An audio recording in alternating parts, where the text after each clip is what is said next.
ខ្ញុំដកស្រង់នេះដោយសារតែសារព័ត៌មានបរទេសក៏បានចុះផ្សាយអញ្ចឹងខ្ញុំ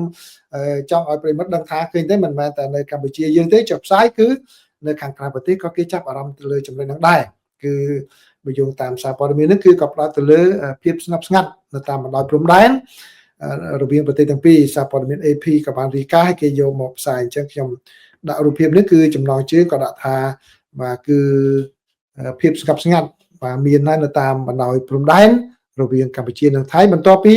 មានកិច្ចព្រមព្រៀងជួបបាញ់គ្នានឹងបាទហើយសារព័ត៌មាននេះនៅខាងអាមេរិកឡាទីននោះគាត់ចាប់អារម្មណ៍រឿងនឹងដែរអញ្ចឹងគាត់រាយការណ៍នោះការពិតទៅគាត់ដកស្រង់ពីប្រភពពីខាងកម្ពុជាដដែលទេគាត់ថាគឺ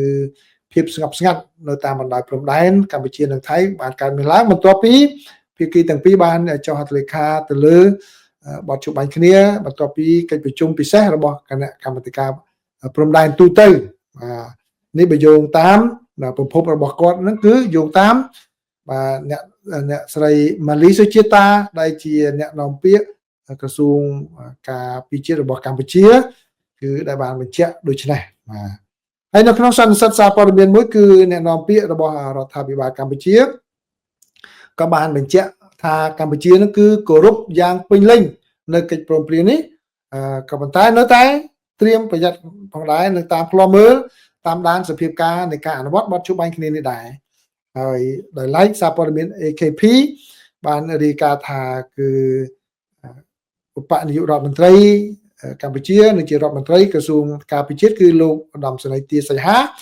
ក៏បានសម្ដែងនៅក្តីសង្ឃឹមថាប្រទេសថៃនឹងបាទធ្វើការងារប្រកបដោយតម្លាភាពនិងសុចន្ទៈនៅក្នុងការអនុវត្តកិច្ចព្រមព្រៀងដែលសម្រាប់បានកាលពីថ្ងៃម្សិលមិញបាទអញ្ចឹងគឺកម្ពុជាក៏បាននិយាយឲ្យដឹងថាកម្ពុជានៅតាមដានផងដែរហើយ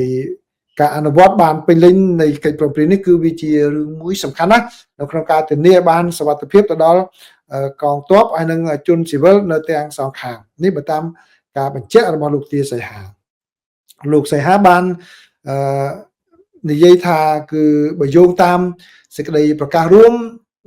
ដែលបានចុះហត្ថលេខាដោយរូបលោកផ្ទាល់ជាមួយនឹងសមាភិកីថៃគឺលោកឧត្តមសេនីយ៍ណត្តផលផានិតនោះគឺជាកិច្ចជប់បាញ់គ្នានេះបាទនឹងអនុវត្តនៅគ្រប់ទម្រង់ទាំងអស់មិនឲ្យប្រើប្រាស់អាវុធទាំងអស់បាទរួមមានទាំងការវាយប្រហារទៅលើជនស៊ីវិលទ្រព្យសម្បត្តិរបស់ជនស៊ីវិលហើយនិងហេដ្ឋារចនាសម្ព័ន្ធស៊ីវិលក៏ដូចជាគោលដៅយោធានៅក្នុងប្រទេសទាំងសងខាងផងដែរគឺ